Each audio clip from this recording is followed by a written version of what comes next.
बच्चों, कैसे आप लोग आपके समझ में होंगे। आज मैं लेके आया हूँ क्लास 11 का ऐसे वन, यानी कल 4 तारीख है। कल को आपका जो एग्ज़ाम होने वाला उस एग्ज़ाम का इंग्लिश ग्रामर का वीवीआई क्वेश्चन का एमसीक्यू का सेट 2। इससे पहले मैंने इसका सेट 1 ऑलरेडी दे रखा है, साथ में हिंदी ग्रामर का भी दो सेट ऑलरेडी दे रखा है। अगर आपने अभी तक नहीं देखा है तो एक बार जाकर उसे जरूर चेकआउट करें। मैं लिंक आई बटन डिस्क्रिप्शन दोनों में दे दूँगा। और चैनल पर पहली बार आए हैं तो लाइक से सब्सक्राइब करके बेल आइकन को जरूर प्रेस कर दें, ताकि आने वाले हर नई वीडियो को नोटिफिकेशन आपको टाइम टू टाइम मिलता रहे।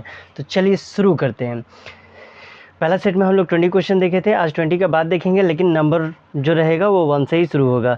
पहला है टाइप्स ऑफ इनविटेशन आर। कितना टाइप का इनविटेशन होता है? 2 होता है, 3 होता है, 5 होता है, 6 होता है। कितनी तरह का इनविटेशन जो है आपको पता है कि होता है? तो इनविटेशन का 2 टाइप होता है, ठीक है। कौन कौन होता है ये कमेंट में बताएंगे। दूसरा नंबर पूछा गया है, in business letters the name and the designation of the addressee is written on the. कहाँ पे लिखा जाता है? लेफ्ट मार्जिन में, राइट मार्जिन में, एट द सेंटर, या नन ऑफ दीज। तो इसका कहाँ पर में लिखा जाता है? तो एग्जैक्टली लेफ्ट मार्जिन में आपको देखने को मिलेगा।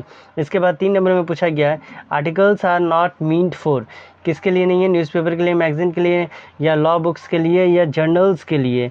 तो लॉ बुक्स में जो है वहाँ आर्टिकल्स आपको देखने को नहीं मिलेगा, बाकी सब जगह आर्टिकल्स लिखा जाता है। 4 नंबर में है, where is date placed in the letter to the editor. Letter जब एडिटर को हम लोग लिखते हैं तो डेट का जो स्थान है वो कहाँ पे रहेगा? Before senders address, after receivers address, after the solution, या in between senders address and receiver address. तो कहाँ पर रहेगा? तो ये चौथा नंबर में आएगा। सेंडर एड्रेस और रिसीवर एड्रेस के बीच में आपको डेट जो है वो देखने को मिलेगा। 5वां नंबर में आपसे पूछा गया है, creative writing does not include. Creative writing में क्या इंक्लूड नहीं होता है? Article writing, delivery writing, delivering speech, report writing, या लेटर राइटिंग। तो 5 का क्या हो जाएगा? 2 नंबर, डिलीवरिंग राइटिंग जो स्पीच जो होता है ये क्रिएटिव राइटिंग का हिस्सा नहीं है। नंबर 6 में पूछा गया है, expression of the thanks is written in which of the following piece of writing. Report writing में, स्पीच राइटिंग में, आर्टिकल राइटिंग में, या नोटिस राइटिंग में। थैंक्स जो है वह आप कहाँ लिखेंगे? तो जब स्पीच लिखते हैं तो स्पीच में हम लोग थैंक्स का इस्तेमाल करते हैं। नंबर 7 में पूछा गया है, advertisement are generally of 2 types, first is classified and the other is general advertisement, special advertisement, symbolic advertisement, या नन ऑफ दिस। तो 7 का क्या हो जाएगा? एक हो जाएगा आपका क्लासीफाइड, तो दूसरा को हम लोग क्या बोलेंगे? तो दूसरा को हम लोग जनरल एडवर्टाइजमेंट के नाम से जानते हैं, ठीक। इसके बाद हम लोग आते हैं नंबर 8 में।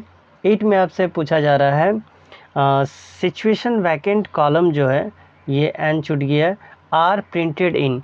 कहाँ पर में ये जो रहता है सिचुएशन वैकेंट जो रहता है वो कॉलम जो है आपको कहाँ पे देखने को मिलेगा?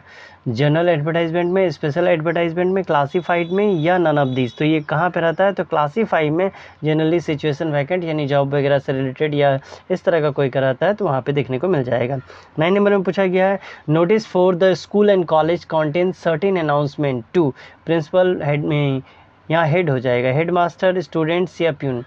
स्कूल में जो या कॉलेज में जो नोटिस लिखा जाता है किसके लिए लिखा जाता है? तो ये किसके लिए लिखा जाएगा? तो नो डाउट स्टूडेंट के लिए लिखा जाएगा। अब टीचर और प्रिंसिपल के लिए का तो ज़रूरत नहीं पड़ेगा। नंबर 3 में पूछा गया, reporting of an event needs a great dash. किसी चीज़ का रिपोर्ट करना ये कितना बड़ा ये है? वॉकिंग स्किल है, टॉकिंग स्किल है, या कम्युनिकेशन स्किल है, या नन ऑफ दिस है? तो इसमें सबसे ज़्यादा ज़रूरत जो पड़ता है वो कम्युनिकेशन स्किल का, इसमें आपको ज़रूरत पड़ेगा। 11 नंबर में पूछा गया है, one of the types of business letter is. एक टाइप है बिजनेस लेटर का क्या? Placing order, placing report, making request, या नन ऑफ दिस। तो देखिए ये तीनों चीज़ का ज़रूरत नहीं पड़ता है। आप अगर बिजनेस लेटर लिख रहे हैं तो हाँ आपको ऑर्डर प्लेस करने का ज़रूर पड़ सकता है। इसके बाद हम लोग आते हैं नंबर 12 में, जहाँ पूछा गया an official letter is written to the official regarding. किस वजह से लिखा जाता है? बिजनेस के लिए, पोस्टर्स के लिए, सिविक एमिनिटीज़ के लिए, या नन ऑफ दीज।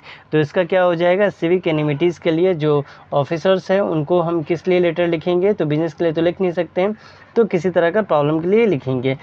13 में है, in classified advertisement no dash are allowed. क्या अलाउ नहीं किया जाता है? पैम्पलेट, बुकलेट, ब्लॉक्स और डिज़ाइन, या नन ऑफ दिस। तो इसका क्या हो जाएगा? ब्लॉक और डिज़ाइन जो है वो आपको देखने को नहीं मिलेगा। इसके बाद 14 नंबर में पूछा गया है, in writing notice date should be mention at the bottom on the. Date जो है कहाँ पे रहता है? लेफ्ट मार्जिन में, राइट मार्जिन में, मिडिल में, या नन ऑफ दीज। तो ये कहाँ देखने को मिलेगा? तो राइट मार्जिन में, यानी नंबर 2 जो है वो हो जाएगा।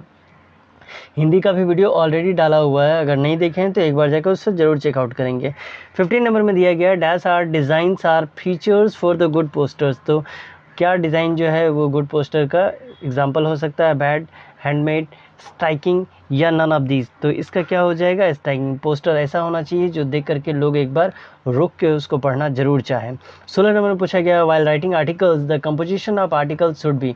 कंपोजिशन जो आर्टिकल का किसी में रहना चाहिए? मीनिंगफुल, यूजलेस, मीनिंगलेस या नन ऑफ दीज। तो इसका क्या हो जाएगा? ये मीनिंगफुल होना चाहिए। आर्टिकल्स कुछ भी के ऊपर हम लोग नहीं लिख सकते हैं। नंबर 17 में पूछा गया है while writing the business letter to the date should be written below the. कहाँ लिखा जाता है? एड्रेस टू द एड्रेसी या सेंडर्स एड्रेस या on the right side of margin या लेफ्ट साइड ऑफ मार्जिन। तो इसका क्या हो जाएगा? एड्रेस टू द एड्रेसी, यानी ऊपर में ही जहाँ पर में एड्रेस है उसी का बगल में लिखा जाएगा। इसके बाद है 18 नंबर while writing notes the title should be. जब नोट्स लिखेंगे तो टाइटल क्या होगा? In a sentence of one word a phrase या नन ऑफ दिस। किस में हम लोग को लिखा जाएगा? तो ये जो है नोट्स जो है वो हमेशा फ्रेज में लिखा जाएगा उसका टाइटल। इसके बाद 19 नंबर में पूछा गया in notes main point are denoted. जो मेन पॉइंट है उसको हम लोग क्या चीज़ से डिनोट करेंगे? ABC से, या इस तरह 1 2 3 से, या इस तरह का 1 2 3 से, या 1.1 1.2 1.3 इस तरह से। तो इसका सही आंसर हो जाएगा नंबर 3, 1 2 3 से हम लोग इसको दिखाएंगे। इसके बाद 20 नंबर में है जहाँ पूछा गया है in article writing conclusion does not include. Conclusion नहीं इंक्लूड होता है, क्यों? क्योंकि वार्निंग रहता है, अपील रहता है, ऑर्डर रहता है या सजेशन रहता है। तो क्यों नहीं रहता है? क्योंकि ये वार्निंग के लिए इस्तेमाल किया जाता है।